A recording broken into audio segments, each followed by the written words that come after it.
Le grand problème qui est derrière ça, c'est qu'à sauver chaque homme, on est peut-être en train de préparer la mort de l'espèce humaine.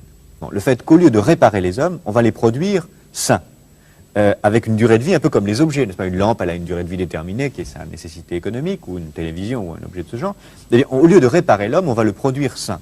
Or, il est évident que dans la mesure où l'homme devient une production de l'homme, il devient comme tous les objets.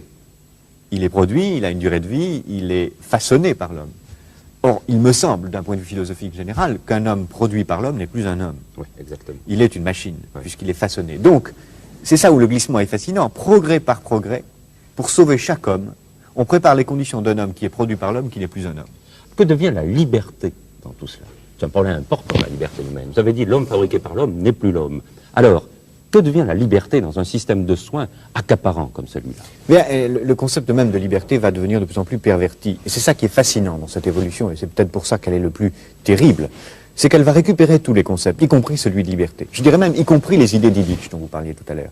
Parce que qu'est-ce que c'est cette société de machines qui nous apprend à nous surveiller nous-mêmes? C'est une société qui dit, soyez libres, débarrassez-vous du médecin, soignez-vous vous-même, sortez de l'hôpital, ce que dit Illich.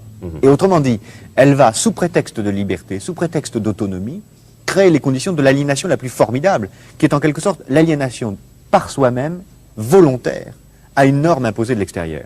On nous dira, il ne faut pas fumer, pas conduire, pas boire, mais aussi pas avoir tel gène dans sa structure héréditaire.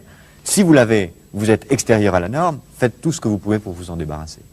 Et autrement dit, on fera que ce qui est la forme absolue de la dictature, que chacun d'entre nous ait librement, entre guillemets, envie d'être conforme à la norme.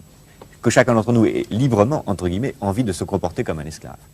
Et ce qui est la forme absolue de la dictature, puisqu'on fera que chacun d'entre nous aura envie d'imiter un modèle, une copie, une sorte d'idéal standardisé qu'on nous imposera de l'extérieur.